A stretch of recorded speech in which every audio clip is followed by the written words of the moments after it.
चलो बच्चों, let's read this question. The question says choose correct statement. Option 1 है IP यानी ionisation potential does not depend on electron repulsion. Second है IP यानी ionisation potential is affected by the attraction of electron towards nucleus. Third है the Z effective will always be less than nuclear charge for much electron species. और fourth क्या है हमारे पास, generally shielding is much more effective when orbitals in inner shell are partially filled. Option 1 है हमारे पास first and second, option 2 है second and third, option 3 है second third and fourth, option 4 है second and fourth. Right. The key concept for this question is ionization potential. Ionization potential and the factors on which it depends. What is ionization potential? Ionization potential is the energy required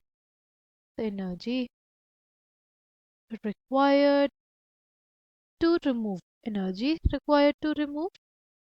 a loosely bound electron.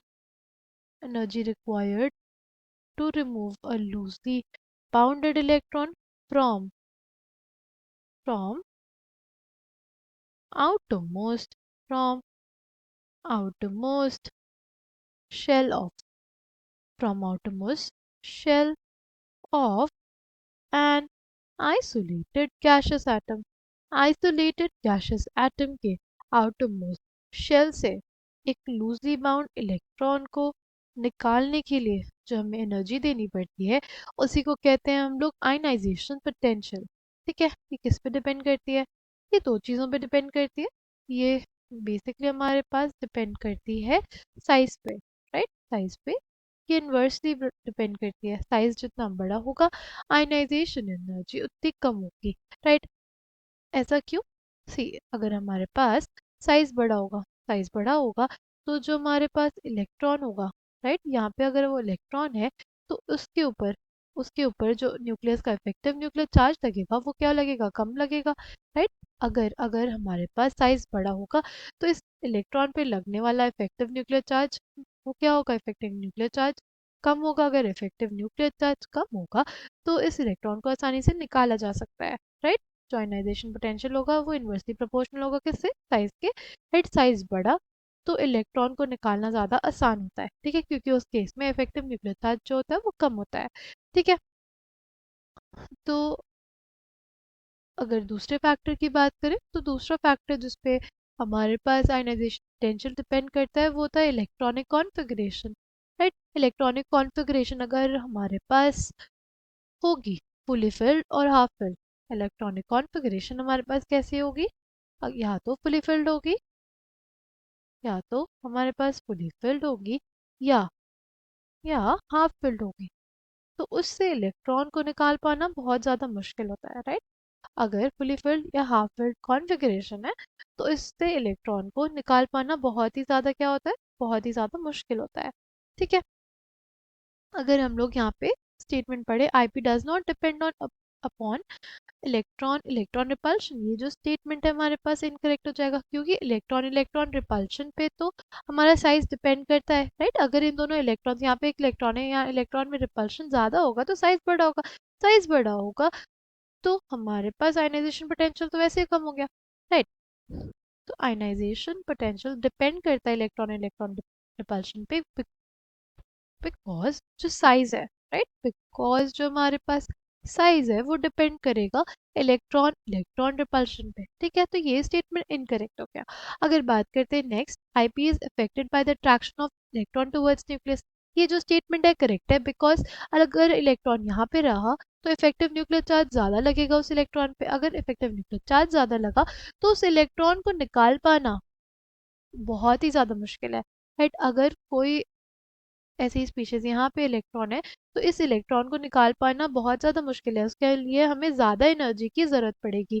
ठीक है. तो हमारे पास second statement correct हो गया. Third statement की बात करते हैं तो दिया हुआ है the Z effective will always be less than nuclear charge for much electron species. ये जो स्टेटमेंट है वो हमारे पास करेक्ट है. राइट. जो हमारे पास z इफेक्टिव होता है it is basically equals to z minus shielding constant. जो हमारे पास z इफेक्टिव होता है वो होता है z which is the nuclear charge minus the shielding constant, right. तो हमारे पास ये जो स्टेटमेंट है कि the effective will always be less than nuclear charge for much electron species, ये स्टेटमेंट करेक्ट है। ठीक है। अगर फोर्थ स्टेटमेंट की बात करें, shielding is much more effective when orbitals in inner shell are partially full, ये जो स्टेटमेंट है ये हमारे पास इनकरेक्ट हो जाएगी। ठीक है। देखो हमसे क्या बोले, जो शील्डिंग है वो मच मोर इफेक्टिव होगी जब जो ऑर्बिटल्स होंगे इनर शेल के वो पार्शियली फिल्ड होंगे। ठीक है। देखो शील्डिंग एक्चुअली होती क्या है, जैसे हमारे पास अगर सिंपली एग्जांपल लें हम लोग, ये हमारे पास न्यूक्लियस है, ये हमारे पास 2s और 2p की एनर्जी होगी। वो इनिशियली क्या होती है, वो दोनों की एनर्जी इक्वल होती है, दोनों की एनर्जी क्या होती है, इक्वल होती है।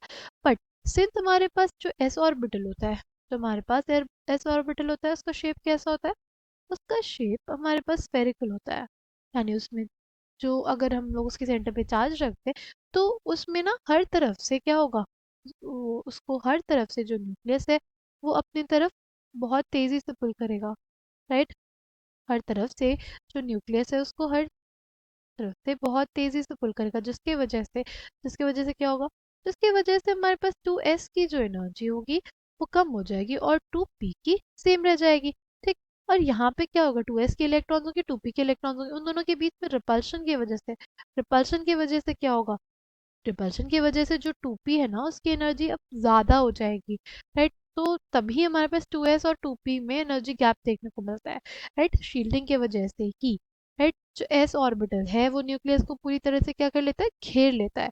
जैसे एक बल्ब है हमारे पास, ठीक है, उसके ऊपर हमने काला कपड़ा डाल दिया, अब जो रोशनी निकलेगी उस बल्ब से, राइट, बल्ब था, राइट, उसके ऊपर हमने क्या कर दिया, उसके ऊपर हमने काला कपड़ा डाल दिया। तो अब क्या होगा, अब जो रोशनी जा रही थी, जितनी ज्यादा बाहर जा रही थी, अब उतनी ज्यादा नहीं जाएगी, राइट। जो रोशनी है जो जितनी ज्यादा बाहर जा रही थी अब नहीं जाएगी। ठीक है। तो हम लोग यही बोलेंगे कि हमारे पास क्या होगा, हमारे पास जो एस ऑर्बिटल है उसने उसने क्या कर लिया, उसने जो हमारा न्यूक्लियस उसको शील्ड कर दिया, राइट। जो हमारा न्यूक्लियस है उसको एस ऑर्बिटल ऐसे शील्ड कर लेता है कि इफेक्टिव न्यूक्लियर चार्ज उतना ज़्यादा नहीं बाहर जा पाता। ठीक है। तो ये जो स्टेटमेंट है कि shielding is much more effective when orbitals in inner shell are partially filled, ये स्टेटमेंट हमारे पास गलत हो जाएगा। ठीक है। करेक्ट स्टेटमेंट्स कौन कौन से हैं हमारे पास, हो जाएगा सेकंड और थर्ड, यानी option 2 will be the correct answer for this question. I hope you understood it well, thank you and all the best.